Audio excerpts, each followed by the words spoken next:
কেউ যদি চিন্তা করে আমি রবের ফুরাবো না, তাহলে সে দুনিয়া কোথাও সে বাঁচতে পারবে, চলতে পারবে না। কারণ আপনি যেখানে যাবেন, যা করবেন, রব আপনাকে স্পষ্টভাবে আপনাকে দেখতে পাচ্ছে। এই জন্য রব সবার দেখা, সবার জ্ঞান, সবার বুদ্ধি একরকম দেন না। আমাদের মাঝে কোন আছে দুধ বেচে কেউ মদ খায়, আবার কেউ আছে মদ বেচে জ্ঞান, বুদ্ধি, মেধা আল্লাহ সবাই একরকম দেন। আল্লাহ যাদেরকে তার পছন্দের মতো মনে করে, যাদেরকে তিনি ভালোবাসেন, যাদেরকে তিনি জান্নাত দিবেন, যাদেরকে তিনি সব দিক থেকে যাদেরকে গাইডলাইন দিয়ে থাকেন সব অবস্থায়, ওই সব মানুষদেরকে তাদেরকে কি বলে রাখা যায়? আপনি যদি একটা অন্যায় কাজের মধ্যে লিপ্ত হন, অন্যায় কাজের মধ্যে আপনি আছেন, আপনার রবের নাফরমানের মধ্যে খুব অন্ত মাত্রায় রয়ে আছে, কিন্তু আপনি রবকে দেখছেন নাকি রব আপনাকে দেখছেন? রব বলেন বান্দারে, যখন তুমি যেই হালতে থাকবো, যে অবস্থায় থাকবো, আমি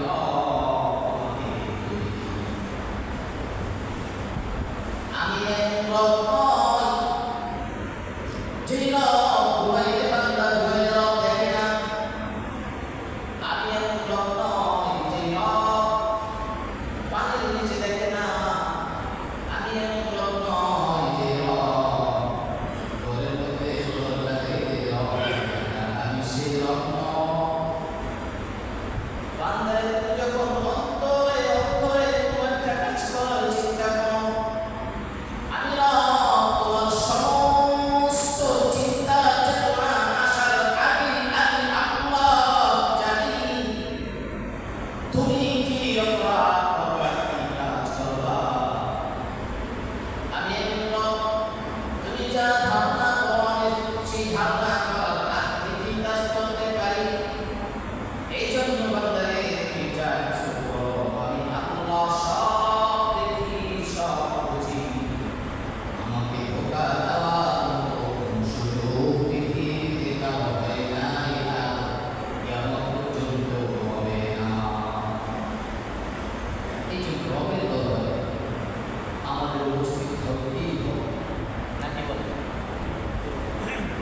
যদি কেউ বলে রবের কাছে উপস্থিত হব না, তাহলে সেই প্রকার স্বর্গে বাস করে। রবের সামনে আপনার সকল মানুষ, সমস্ত প্রাণী, সব জিনিসের রবের সামনে উপস্থিত হতেই হবে। এই জন্য আমরা যে যাই করবো, রব আমাদেরকে দেখছে, এই চিন্তাটা আমাদের থাকা জরুরি। কেউ দেখে না, আমি একা একা গুনার কাজে নিয়োজিত আছি, কিন্তু আমার রব প্রত্যেকটা মুহূর্তেই আমাকে দেখছে। যখন আমি গুনার মধ্যে নিয়োজিত আছি, রব আমাকে ডাকে, ইয়া আইয়ুহাল ইনসানু মা গররাকা বিরাব্বিকাল কারীম। বান্দারে, তোর কি হয়ে গেল? গুনাহ আমি এমন করে করছি, তোর কি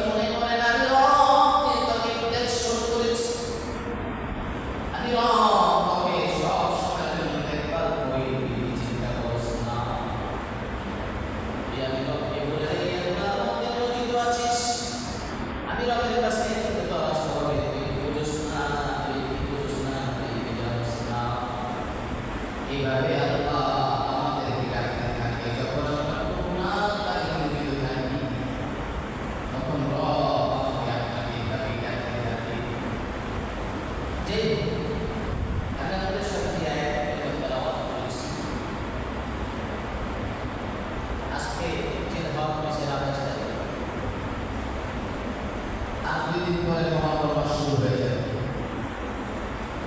আমি আগ থেকে আপনাদের সতর্ক করছি এই জন্য, রেডি হওয়ার জন্য, প্রস্তুতি নেওয়ার জন্য। কারণ আমরা নামাজের একদিন বাকি আছে, শেষ করে দাঁড়াই আমাদের হুঁশ নাই। গাড়ি ছেড়ে দিলে একটা গাড়ির পর একটা আছে, সিরিয়াল মতো আছে, ছেড়ে দেবে তাড়াহুড়া করে, আর এটাই আমার যেতে হবে। নাও ছেড়ে দিবে, ছেড়ে পিছিয়ে কেন কি বলে ভাই তুমি চোখ নিয়ে আসবে, তারপর পাটা পর্যন্ত তাও রসিয়া হলো, খাওয়া দিয়ে হলো, আপনি কিনে নেওয়ার চেষ্টা করেন। তো এইসব জিনিসগুলো আমাদের দেখে নিতে হবে। এইগুলো ভাই সব জিনিস কিন্তু খেয়াল রাখলে চলবে না। সব জায়গায় যদি আপনি দেখে হয়ে যান, তাহলে কিন্তু বিপদ ছাড়া কোনো খুশি কাজে যাবে না, বিপদ ছাড়া কিছু হবে না। এই জন্য গত সপ্তাহে বলেছি মহাপ্রভু সপ্তাহ, আজকেও বলবো ইনশাআল্লাহ। আমি যে আয়াতটা তেলাওয়াত করেছি সূরা কাহাফ থেকে ছোট্ট একটা আয়াত বলেছি। রব বলেন, কুল হাল নুনাব্বিউকুম বিল আখসারিনা আমালা الذين ضل سعيهم في الحياة الدنيا وهم يحسبون أنهم يحسنون صنعا। রব বলেন, আমি কি তোমাদেরকে সতর্ক করবো না, আমি তোমাদেরকে বলবো না ওই লোকদের ব্যাপারে যারা নিজেদের কর্মের দিক থেকে উন্নত কাফের, নিজেরা যে ধরনের কাজ করে, তারা মনে করে যে আমি খুব পুণ্যের কাজ করতেছি, খুব ভালো কাজ করতেছি, জনসেবা করতেছি, সব কাজ আমার এটা চেয়ে ভালো আর কোনো কাজ নাই। অনেকে মনে করে আল্লাহ সুন্নাহ الذين ضل سعيهم في الحياة الدنيا, দুনিয়ার মধ্যে তোমরা থাকা অবস্থায় যা মনে করো নিজেকে তুমি পুণ্যের কাজ করতেছো, আসলে ইসলামের নাম, কিন্তু কাজ হচ্ছে সব অবস্থায়। যেরকম ভালো মতো বুঝবে, বুঝলে অনেক কিছু আসবে আপনার মাথায়, না বুঝলে কিছু বুঝবে না। রাসূলুল্লাহ সাল্লাল্লাহু আলাইহি ওয়াসাল্লামের কাছে যখন আয়াতগুলো নাযিল হয়, আল্লাহ তাআলা এক একটা ঘটনার পিছনে এক একটা কথা উল্লেখ করেছেন। যেমন হযরত আলী রাদিয়াল্লাহু তাআলা মদ খাইছে, তো মদ খেয়ে না দাঁড়াইছে, নামাজের মধ্যে পরেরটা আগে আগেরটা পরে, আল্লাহ পাক সাথে সাথে মদকে হারাম করে দিলেন। মদ খাওয়া তো জায়েজ ছিল, এইটা খাওয়ার পর যে মাথা নিয়ে পড়ে, মাথা শেষ নষ্ট হয়ে যায়, আল্লাহ পাক তখন এখানে একদম বিলকুল নিষেধ করে দিলেন। শেষ পর্যন্ত এই মদ খাওয়া অবস্থায় যদি কোনো মানুষ পৃথিবী চলে যায়, তাহলে ব্যক্তি ওই দিক থেকে তার কবরে কিয়ামত শুরু হয়ে যাবে। দেখুন, আজকে উদ্দেশ্য কি আলোচনা না, উদ্দেশ্য আলোচনা অনেক কথা, যতটুকু আল্লাহ চাহে কোরআন সুন্নাহ ভিত্তিতে বলবো, নিয়তের আমলে বলবো। আর শ্রোতা ভাইয়েরা, আপনারা যারা মুসলিম ভাইয়েরা আছেন, আপনারাও আমলের কিন্তু শুনে ইনশাআল্লাহ। আচ্ছা, যে কাজ আল্লাহ পাক বলেন তোমাদেরকে আমি সতর্ক করবো না, যে তোমরা নিজেরা যে কাজ করো এবং সেটা তোমরা খুব বাহা দামি মতো, যেরকম দুই টাকা পেলে তো আল্লাহ তাআলা বুঝবেন, না টাকা দিয়ে কেউ বুঝে না। এক নম্বর কথা, আমাদের ছেলেমেয়েদের যখন বিয়ে শাদী দিই, মেয়েদের থেকে শুরু করি, ছেলের বাবা মা, আত্মীয় স্বজন, মা, এটি শিক্ষিত যা আছে সবগুলো আসে দেখায় আমি দেখাই কোরবানি রোজার দিন মানুষ যায় না এ ভাই কথা জবাব দিয়ে দিন কোরবানি রোজার দিন মানুষ যায় না ঠিক আমরা আমাদের মেয়েদের বিয়ে সাথে দিতে গেলে আমরা ঠিক আমাদের মেয়েটাকে আমরা করুন নাই এমন সালে বাজার ইসলাম এটাকে সম্পূর্ণ নিষেধ করে দিয়েছে এই একটা শুরু মৃত্যুর আগ পর্যন্ত প্রত্যেকটা কাজ জাহান্নামে থেকে ধাবিত হচ্ছে একটা কাজও পূর্ণ পাওয়া যায় না গায়ে হলে সম্পূর্ণ হারাম গায়ে হলুদ করে ইসলামের কোনো বিধানই নেই বিধান নেই আমরা চুপ করি তাহলে আমরা মনে করি আমরা মুসলমান আমরা মূল্যবান মানুষ আশরাফুল মাখলুকাত সমস্ত মাখলুকের মধ্যে আমি শ্রেষ্ঠ কিন্তু আমি শ্রেষ্ঠ জাত ঠিক আছে কিন্তু শ্রেষ্ঠ ক্রিয়া কাজ করছে একদম নিম্ন শ্রেণীর আমি যে কাজ করি কথায় একটু কষ্ট দেবে না ভাইয়েরা আমি যে কাজ করি আমার দ্বারা যে কাজ স্পষ্ট হয় প্রকাশ পায় একজন হিংস্রকারী এই কাজ করতে সাহস পায় না আপনার জমি আমি দাবি করে মুসলমান যাই হোক এবার আসুন মেয়ে বিবাহ হতে হলে কিরকম ছেলে খুঁজি ছেলে সরকারি চাকরিওয়ালা হতে হবে বেতন চাই টাকা মাস শেষে কত আসে বেতন 30,000 আর ওটা তো স্বাভাবিক কত আসে 1,00,000 টাকা ঠিক আছে আপনার এত সুন্দর একটা মেয়ে অথচ দিছে একজন টাকাওয়ালা দেখে একজন বিরুচি নামের কাছে শেষ পর্যন্ত করে মেয়ে আপনার কাছে বসে কথায় আছে দেশে লোক ভালো না আল্লাহ বলেন বান্দে আমি তোর জন্য এমন কোনো জিনিস বাকি রাখি নাই যে জিনিসগুলো তোর জন্য আবার আল্লাহ বানাইতে হবে এরকম আমি বাকি রাখি না আমি আল্লাহ তোকে এমনভাবে সাজাইছি এমনভাবে বুঝাই দিছি তুই যদি আমি আল্লাহ হাকিমের সুন্নাহ মোতাবেক চলস আমি আল্লাহ তোর জীবনটাকে গোলাপের মতো করে মৃত্যুর পর্যন্ত আমি তোকে সাজিয়ে দিব কিন্তু আল্লাহর সুন্দর কথা আমি পিছে রাখি আর দুনিয়ামুখী কথা আমি সাথে রেখাও প্রশ্ন করছি যেরকম আমি মেসাজ বলেছি আপনাদেরকে বোঝানোর জন্য যেরকম আমার মা মারা গেছে বাবা মারা গেছে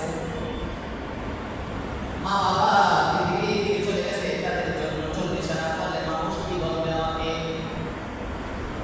চাইতে খরচা না করলে মানুষ কি বলবে আমাকে আমি তো টাকা পয়সা মানে ধন সম্পদ আমার অনেক আছে মানুষ আর কি বাহাবা হবে না মানুষ আর বিস্তারি করে কথা বলবে না এটা হতে পারে না আমি একজন ধনী মানুষ আমার মা মারা গেছে 2-4-10টা বললাম কিন্তু যদি জবাই না করে মানুষকে না খাওয়াই এরকম দেখা যায় আল্লাহ পায়গাম্বর বলেন লাইসা মিন্না খুলু ওয়া শাক্কাল জুয়ুব ওয়া দাআ বিদআওয়াল জাহিলিয়া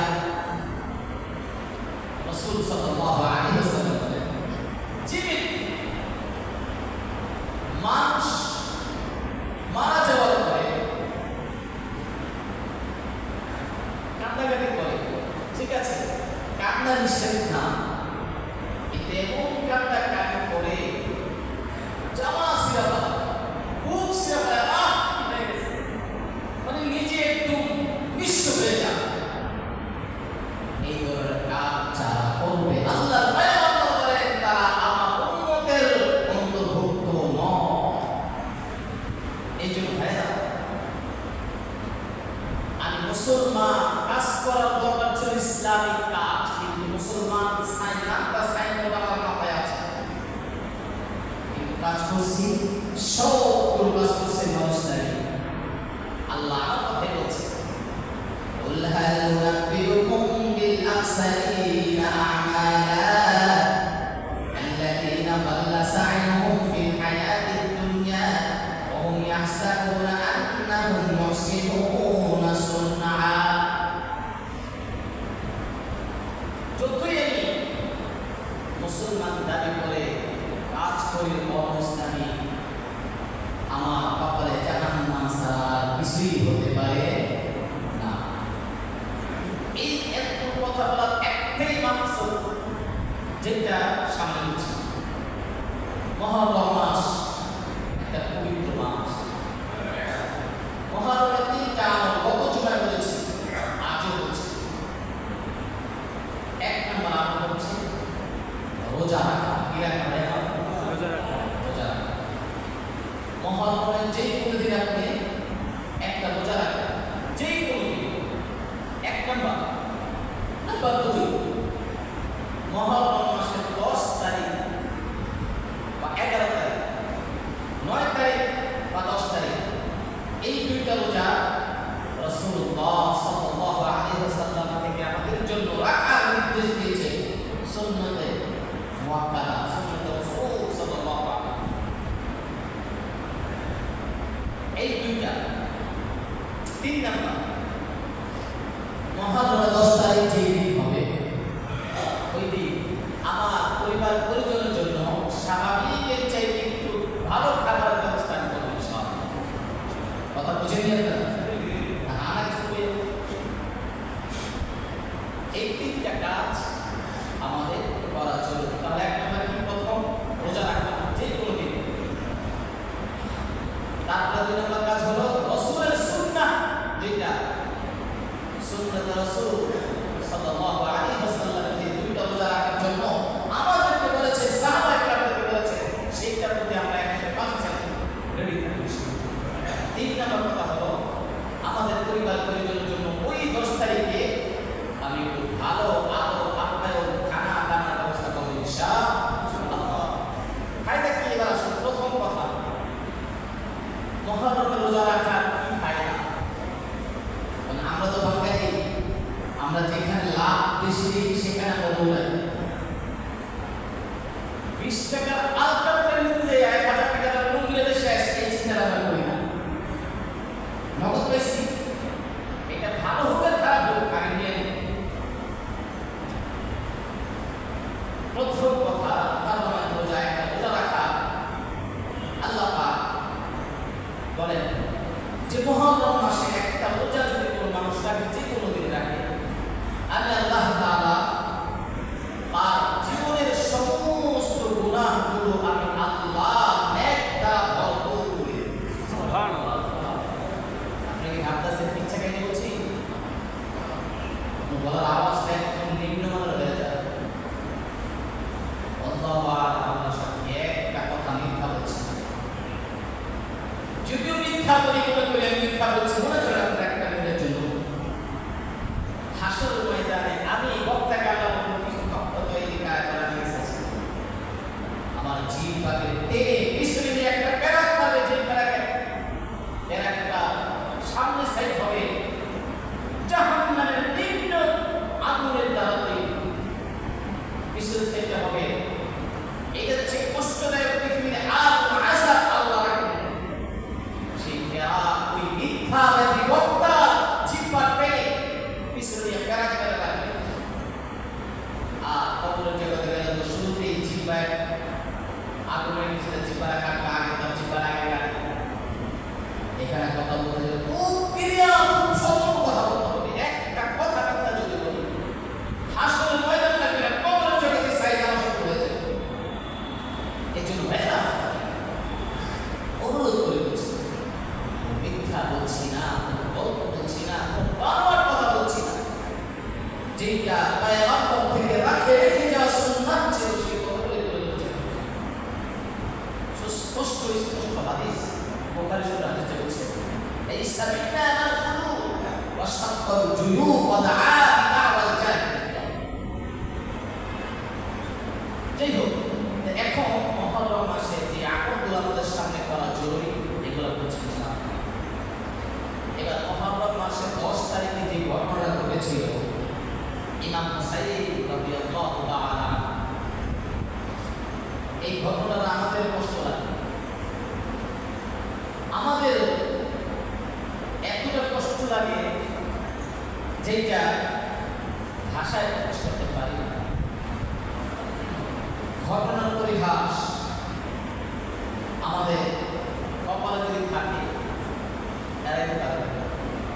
আপনি যত বিপদ থেকে বাঁচতে চান, যদি রব আপনার কপালে বিপদটা রাখে তাহলে বিপদে আপনার পড়তেই হবে। আর যদি আপনি বিপদ থেকে রক্ষা পেতে চান না, বিপদে যান, কিন্তু রব আপনাকে সেফটি দিবে, তাহলে পৃথিবীর কোনো কোম্পানি আপনার বিপদে পাবেন না। এটা মাথায় রাখবেন। এই জন্য যখন যে বিপদ হয়, আপনি হাঁটতেছেন হুজুর ক্যামেরা মাঝে দাঁড়া যাবে, মনে করবেন এই হুজুর খেয়াল করাটা আমার জন্য আমার রব ভালো কিছু রাখছে। আপনি একটা কাজে হাত দিয়েছেন, আপনার সব বিনাশ হয়ে গেছে, আপনি ঠিক আছে, মনে করবেন এই কাজটার মধ্যে বরকত আছে, রব আপনাকে ভালো চাচ্ছে, বিধান আপনাকে ওখানে যেতে দেন। কারণ ওয়াল কদরি খাইরিহি ওয়া শাররিহি মিনাল্লাহি তাআলা ওয়াল বা'থি বা'দাল মাউত। বিশ্বাস করেন, কবর বিশ্বাস করেন, হাসর বিশ্বাস করেন, তাকদীর বিশ্বাস করেন, তাহলে এগুলো আল্লাহর হাতে, এগুলো কোনো মানুষের হাতে হতে পারে না। এই বলতে বলছিলাম যে মহালয়া 10টার যে ঘটনা ঘটেছিল, এইবার মূল পয়েন্ট যেখানে আপনাদের মূল কথাগুলো তুলে ধরবো ইনশাআল্লাহ। এতক্ষণ যা বলছে এগুলো বিভিন্ন দিক থেকে এই জন্য বলছি বুঝার জন্য। এবার মূল কথা শুনুন। হযরত হুসাইন রাদিয়াল্লাহু তাআলা ইচ্ছা কাহিনী বলবো না ভাই, মূল পয়েন্টগুলো আপনাকে বলবো, তুমি সবাই শুনুন। হযরত হুসাইন রাদিয়াল্লাহু তাআলা মুহাম্মদ সাল্লাল্লাহু আলাইহি ওয়াসাল্লাম পৃথিবীতে চলে যাওয়া 30 বছর পর, কত বছর? 30 বছর। তার একটা ভবিষ্যৎবাণী ছিল, এক স্ত্রীকে বলছে, স্ত্রী একটা গৈরব ছিলেন, একটা গৈরবের মধ্যে মাটি দিয়েছে, এই মাটিগুলো বাসার উপরে রেখে দাও, আমি পৃথিবী থেকে চলে যাওয়া 30 বছর পরে যে দিন এই মাটি থেকে রক্ত বাহির হবে, ওই দিন মনে করবা আমার হুসাইন কারবালার ময়দানে শহীদ হয়ে যাবে। মুশরিকরা ভবিষ্যৎবাণী কে করছে? রাসূল সাল্লাল্লাহু আলাইহি ওয়াসাল্লাম বলে গেছেন। এখন তার স্ত্রী তো হতভম্ব হয়ে গেছে, ভাই এই ভবিষ্যৎবাণী কিছু কিছু জিনিস আল্লাহ পাক তার হাবিবকে জানেন। ইমাম হুসাইন যে কারবালায় শহীদ হয়েছে, এটা কিন্তু কারো দোষ দেওয়া যাবে না। এখানে মূল পয়েন্ট হলো মুনাফিক মাত্রা মুসলমান তৎকালীন ছিলেন, এখনো আছে, কেমন পর্যন্ত তাকে চিঠি পাঠিয়ে আপনি আমাদের এখানে আসেন কারবালা, আপনার জন্য সমস্ত মানুষগুলো অপেক্ষায় রয়েছে। যদি আপনি আসেন তাহলে আপনার কাছে সমস্ত মানুষগুলো বায়াত গ্রহণ করবে, আপনাকে তারা অতি মহব্বতের সহিত আপনাকে চায়, আপনাকে তারা সম্মান দিতে চায়। আপনি আসেন, একটা না দুইটা না, কিতাবের সাক্ষী দেয় কয়েকশো চিঠি ইমাম হুসাইনের কাছে আসছে। ইমাম হুসাইন চিঠিগুলো পাইয়া তৎকালীন হযরত আব্দুল্লাহ ইবনে ওমর রাদিয়াল্লাহু তাআলা আনহু ছিলেন, আব্দুল্লাহ ইবনে আব্বাস রাদিয়াল্লাহু তাআলা আনহু ছিলেন, আব্দুল্লাহ ইবনে সাদ রাদিয়াল্লাহু আনহু ছিলেন, প্রসিদ্ধ বড় বড় সাহাবায়ে উপস্থিত ছিলেন। তখন তারা তাকে বললেন হুজুর, কারণ তারা নবীর একটা অঙ্গ বললেই চলে। ইমাম হুসাইন রাদিয়াল্লাহু তাআলা এতটা মহব্বত করতেন হুসাইন রাদিয়াল্লাহু আনহু, তাদের পিতাকে নবীজি নামাজে হুসাইন রাদিয়াল্লাহু তাআলা নামাজে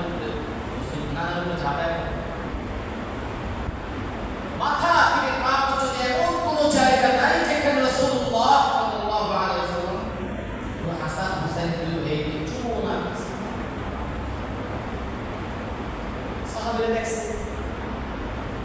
এখন রাসূল পৃথিবীতে চলে গেছে, এখন সাহাবী তো নবীর সাহাবী, আর হাসান হোসেন এরা নবীর না, যাদের জন্য আল্লাহ পাক হাসান হোসেন দুই ভাইকে জান্নাতের সমস্ত যুবকদের সরদার বানিয়েছে। আর আজকে বন্ধুরা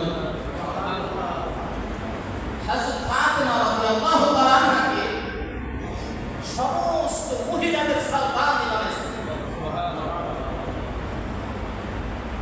একবার খাদিজা কুবরা রাদিয়াল্লাহু তাআলা বললেন, ইয়া রাসূলুল্লাহ, আমি যদি কবরে চলে যাই, আসল ময়দানে আমি কি এখন যেভাবে মারা যাব সবার সামনে যেভাবে উঠতে হবে? রাসূলের কথা শুনে চোখের পানি ছেড়ে দিল। খাদিজা, ওই দিনের অবস্থা এত ভয়াবহ হবে, ওই দিন কেউ কাউকে তারপরে সুযোগ থাকবে না, সমস্ত মানুষগুলো পোশাক বিভিন্ন অবস্থায় থাকবে। তখন আমি লজ্জা পাবো, লজ্জার কথা, তোমার লজ্জার ওখানে লজ্জার দেখবে কি? দেখার মতো সুর পৃথিবীতে মানুষ থাকবে। ওই দিন থেকে খাদিজা কবর এত ভয় লাগছে, প্রচুর ভয়, কবর জগতের জন্য তার অন্তরে লাল করে দিচ্ছে। যাই হোক, ফাতিমা রাদিয়াল্লাহু তাআলা আনহাকে বানিয়েছেন সমস্ত মহিলাদের সরদার জান্নাতে। আলী নবীর জামাতা, আলী কিন্তু গরিব মানুষ, আমরা সবাই জানি, তাই না? আলী গরিব মানুষ ছিলেন, এতটা গরিব, রাসূলের ঘরে যদি খাবার হয়, আলীর পেটে খাবার হয়। এমন দিন যায়, একদিন নয়, দুই দিন নয়, তিন দিন নয়, চার দিন নয়, পাঁচ দিন নয়, ছয় দিন নয়, সাত দিন পর্যন্ত রাসূলের ঘরে আগুন জ্বলে না। আলী খিদার যন্ত্রণায় কাউকে কিছু বলেন না, চুপ করে মদিনার পাথর পেটে দিয়া, আলী মদিনার পাথর পেটে লাগাইয়া শুয়ে থাকে। মানুষ বলে, আলী তুমি কেমন আছো? তখন তিনি বলেন, আলহামদুলিল্লাহ, ভালো আছি। অথচ ফাতিমাকে বিয়ে করার জন্য মক্কার এমন কোন ধনী ঘর বাকি ছিল না যে রাসূলের কাছে না আসছে। এমন কোন ধনবান নাই যারা মক্কার সবচেয়ে বড় বড় ধনীদের ব্যক্তিরা ফাতিমাকে বিয়ে করার জন্য আসছে।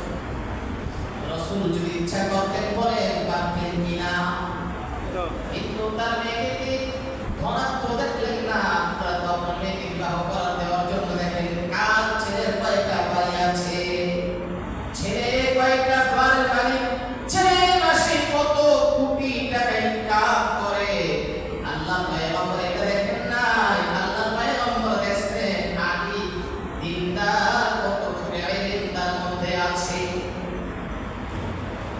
যখন রাসূল আলীর দিনকে প্রাধান্য দিলেন, ফাতিমার কাছে যখন এসে বললেন, আরে এমন এক ছেলে তোমাকে বিবাহের কথা বলেছে, তুমি কি রাজি আছো?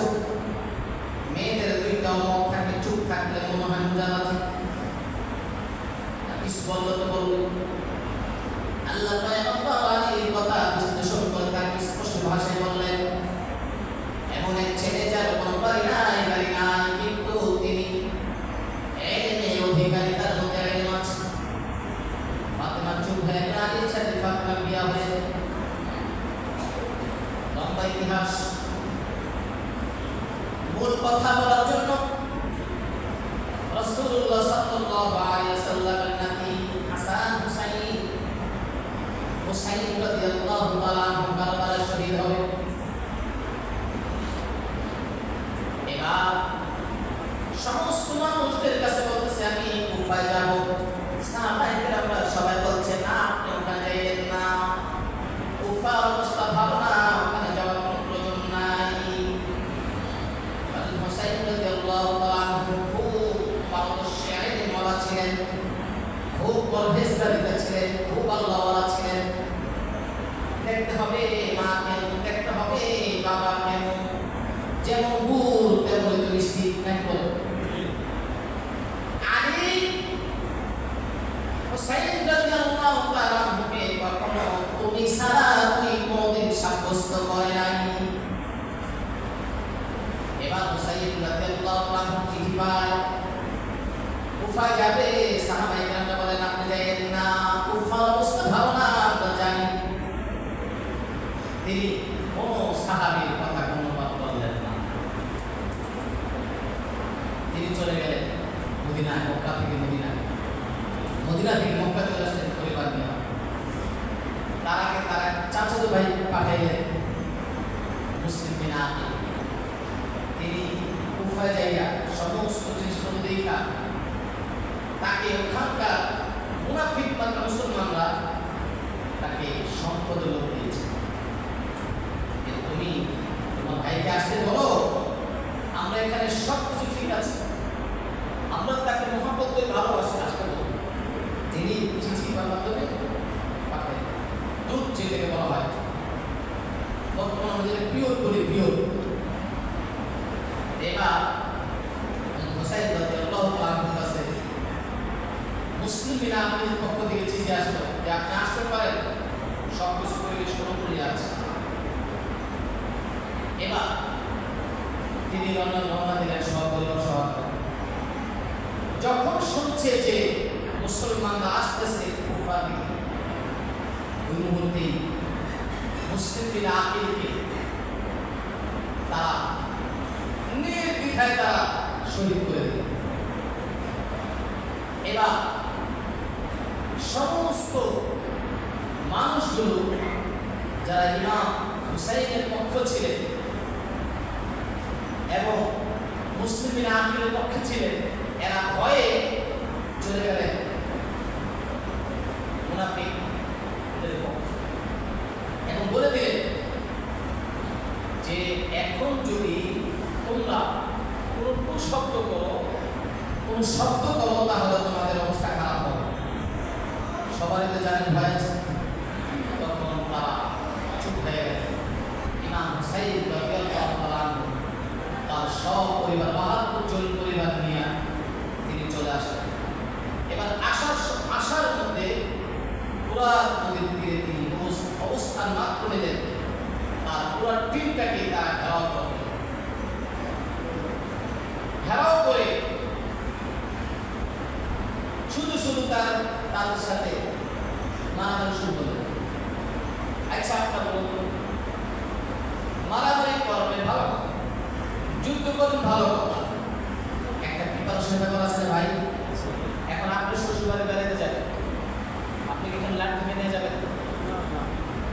ইমাম হুসাইন তো গেছেন তাদের কাছে দ্বীনের দাওয়াত নিয়ে, দ্বীনের দায়ী হিসেবে গেছে। কিন্তু বেচারা জবাবে আপনি ক্ষমতা লোভী, এখনো তার উপর সরে আছে আমাদের অনেক চেয়ারের লোক, ক্ষমতার কাপড় চলে গেলে সব হারাইতে হবে। এটা ছিল তাদের অন্তর মুনাফিক। তারা কি করলেন? তারা সমস্ত জিনিসগুলোকে গোলমাল করে ইমাম হুসাইনের পুরা কাফেলাকে তারা বেষ্টন করে ফেললেন। সেনাবাহিনী সব চুরিয়ে। এবার ইমাম হুসাইন তাদেরকে ৩টা বার্তা রাখলেন। আমি কিন্তু আপনাদেরকে মোট পয়েন্ট করে বলছি, এটা নিয়ে অনেক আলোচনা হয়। ৩টা বার্তা রাখলেন। ১ নম্বর বার্তা,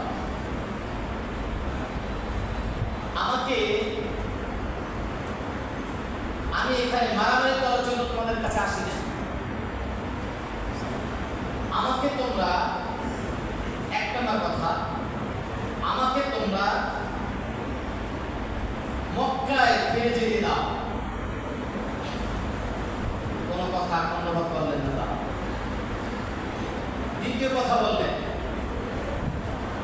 আমাকে তোমরা কোন খ্রিস্টান, ইহুদি, বৌদ্ধ, নাসারা অন্য কোন দেশে আমাকে তোমরা যাওয়ার সুযোগ দাও, আমি কাফেরদের সাথে যুদ্ধ করে শহীদ হয়ে যাব। কার কথা শুনেছ? তৃতীয় কথা বললে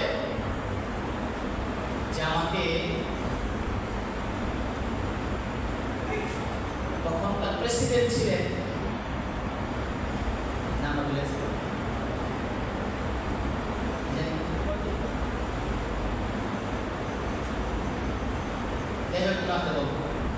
প্রেসিডেন্ট ছিলেন, তার সাথে আমাকে দেখা করার সুযোগ করে দাও, কিন্তু 3টা প্রস্তাব রাখলেন, একটা প্রস্তাবে তিনি রাজি হলেন না। আচ্ছা, আপনার কাছে একটা প্রশ্ন আমার, যদি তিনি যুদ্ধ করার জন্য চাইতেন, ইসলামের বিধান, যদি আপনি ইসলামের কোনো কাজে আপনি যান, জিহাদ করতে যান, তখন কিন্তু আপনি ইসলামে ফিরে আসতে পারবেন না। জিহাদ করা কিন্তু ফরজ, নামাজ পড়া যেমন ফরজ, রোজা রাখা যেমন ফরজ, জিহাদ করা ফরজ। পিছন থেকে ফিরে আসতে পারবেন না।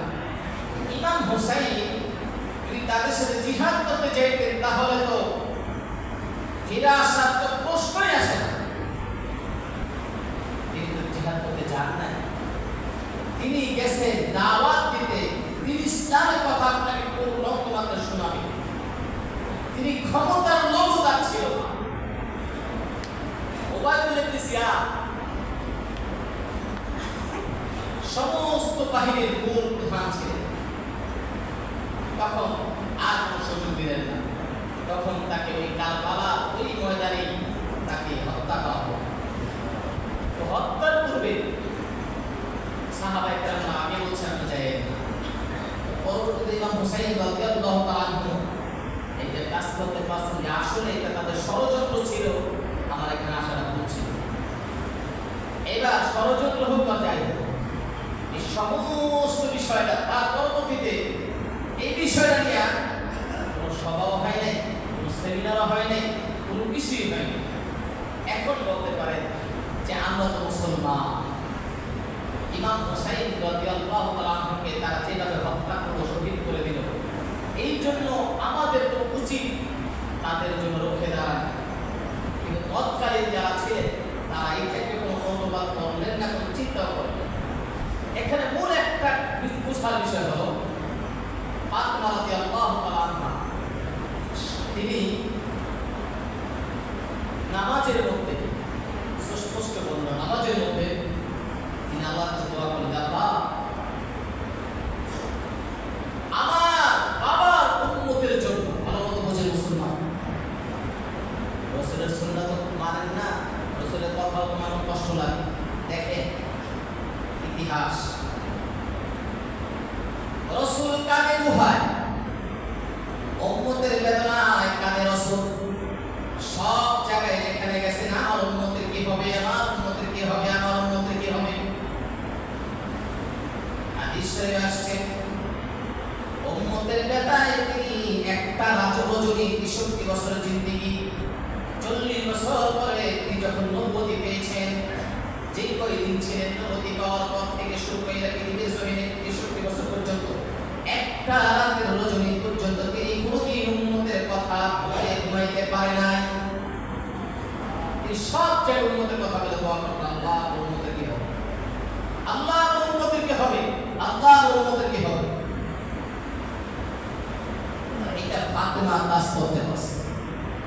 কাজ করার পরে তিনি নামাজের মুসল্লা সেজদায় করে রবের কাছে তিনি চোখের পানি ছেড়ে বলেন, আল্লাহ আপনার কাছে আমার কোনো ইবাদত যদি পছন্দ না হয়, কোনো আমল যদি পছন্দ না হয়, তাহলে আমার যে 2টা কলিজার টুকরা সন্তান আপনি দিয়েছেন আমাকে, ইমাম হাসান ইমাম হুসাইন, 2জনকে আমি দিয়েছেন আপনাকে আমার, আমি আমার নানার উম্মতের, আমি আমার নানার উম্মতের নাজাতের জরিয়া করে আপনার দ্বীনের জন্য আমি আমার হুসাইনকে কুরবানি করে দিলাম। আর আজকে কোন মুসলমান কপাল ধরা মুসলমান আপনারা, এই সুবহানাল্লাহ কি ঠিক ঠিক আওয়াজে চলে? জোরে সরে বলে সুবহানাল্লাহ। ফাতিমা ওই দিন সেজদায় পড়ে যে দোয়া করেছেন, আমার কলিজার টুকরা উম্মতের জন্য আমি কুরবানি করে দিলাম। ওই দিন রব এই দোয়া কবুল করেছেন। রাসূল বলেন, ফাতিমা রে কি যে যাই বলি, যে যাই করি, যেটা কবুল হয়ে যায় সেটা তো হবে। উম্মতের নাজাতের জন্য এত পাগল যিনি ছিলেন, আজকে আমরা সেই নবীর সুন্নতের মধ্যে কুরবানির ছুরি দিয়ে জবাই করি, সুন্নতটাকে জবাই করে ফেলাই দেই, মূল্য দেই না, দাম দেই না, মর্যাদা দেই না।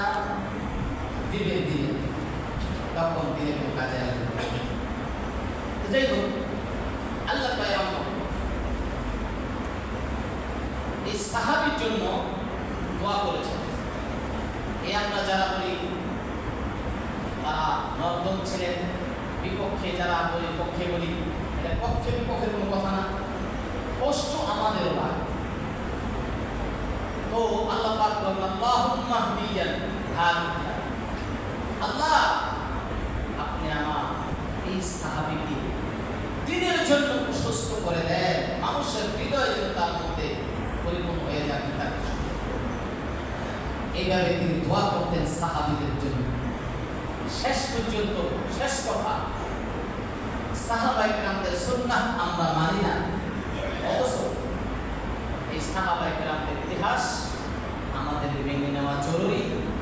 সাহাবায়ে কেরামরা রাসূলকে দেখেছেন, ওই দেখে আমল করেছেন, ওই আমলের মধ্যে আমাদের পূর্ণাঙ্গ থাকতে হবে। আল্লাহ বলেন উলাইকাল্লাযীনা ইমতাহানাল্লাহু কুলুবাহুম লিত-তাকওয়া লাহুম মাগফিরাতুন ওয়া আজরুন আযীম। সাহাবায়ে কেরামের দলটা প্রসিদ্ধ তাকওয়াবান, আল্লাহর কাছে পছন্দনীয়।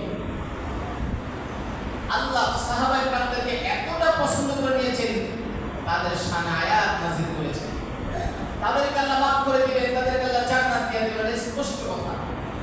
তাহলে এবার আসুন, আমরা যারা সাহাবীদের নিয়ে সমালোচনা করে থাকি, বুঝি আর না বুঝি, আমরা লিখতে পারি না পারি বুঝতে চাই ভালো করে, একটা কথা বলতে পারি না পারি এটা বদনামটা করতে পারি ভালো করে, এই স্বভাবটা আমাদের আছে।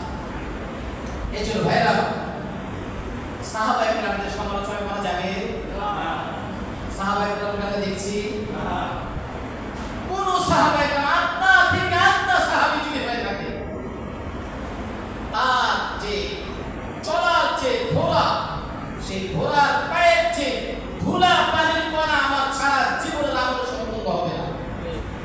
কারণ একটাই কথা, তারা রাসূলকে দেখেছে। যেই চোখ রাসূলকে দেখেছে ওই চোখ জাহান্নামে যাবে?